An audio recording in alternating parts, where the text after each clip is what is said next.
Hi, third graders. This is Miss Olson, and I am creating this video and slideshow to share with you the history of Norwalk.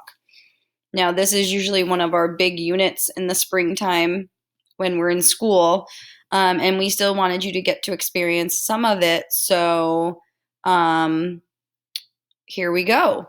So, I want you to imagine that there are no buildings, no roadways, no houses, no supermarkets, no clothing stores.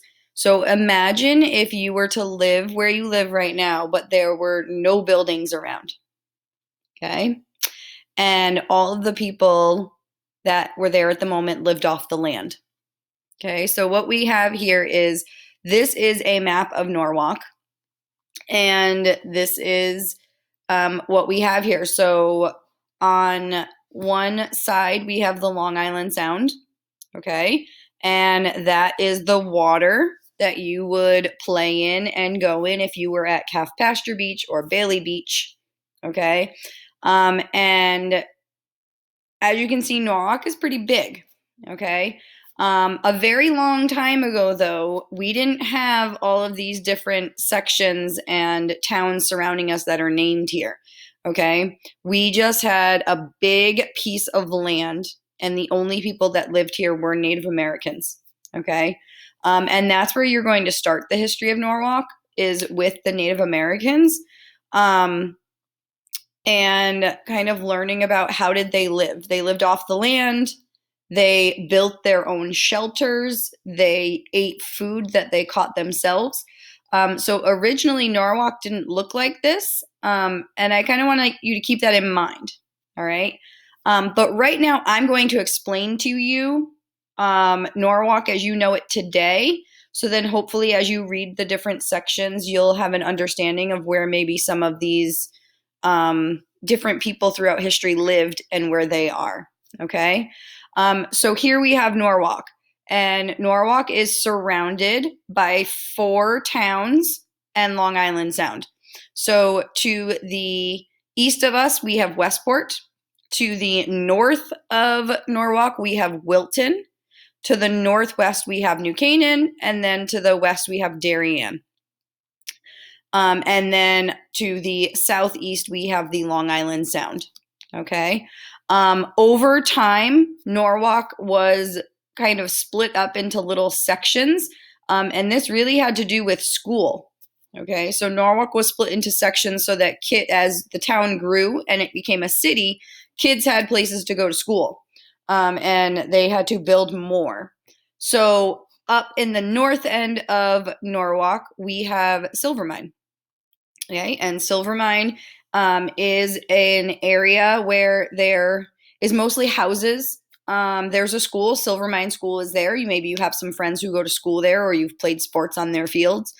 There's also there was a restaurant there for a very long time called the Silvermine Tavern, and it is mostly quiet streets, houses, and a few other stores and schools here and there.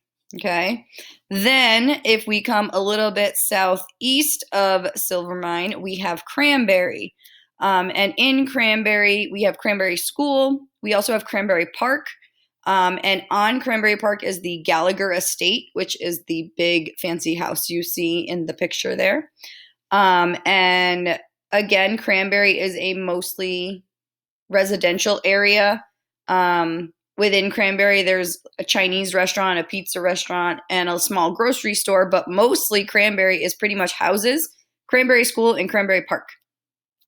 And then if we keep going to the southwest, we have West Norwalk, and in West Norwalk, you would find Ponus Middle School, Kendall School, Fox Run School. This is on the other side here. We have Connecticut Avenue. Okay, and Connecticut Avenue is the store where you guys would find Walmart and Stop and Shop and ShopRite. So the West Norwalk area where we have Kendall and Fox Run and Ponus, they're on the other side of that main road that you would cross over. Okay. Then if we come to the east, we have East Norwalk, and in East Norwalk, we have Calf Pasture Beach, Mr. Frosty's Ice Cream, Marvin Elementary School is there, Taylor Farm is there. Maybe some of you take your dogs to Taylor Farm. Partners Restaurant, Overton's, Vets Park is in East Norwalk. So East Norwalk has a lot going on. There are a lot of houses there. Okay. And East Norwalk, you can get into East Norwalk by East Avenue, which is the main street where City Hall is, and the highway runs right through there. Okay. So we have I-95 that runs right around that area right here. Okay. And so East Norwalk has a bit more traffic as far as different places to go. And then we come in, we have South Norwalk, which is our busy area of town, right? So we have Washington Street, which is this picture up here. There's lots of restaurants on Washington Street. Maybe your family has gone out to dinner there. The movie theater is in South Norwalk, the South Norwalk Library, Columbus Elementary School is there.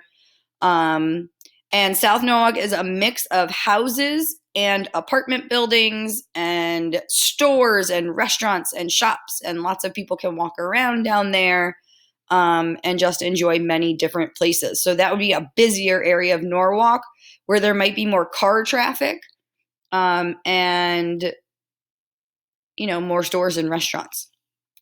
And then we come down to the most southern part of Norwalk, which is Rowayton. And you all know it well. We have our school there, which we all miss terribly right now. Bailey Beach, Brendan's 101, Rowayton Market, Rowayton Fire Department. We have Rowayton Pizza. Okay, so there are lots of places. Pickney Park is down there. Lots of places, again, where you could walk to and kind of move around.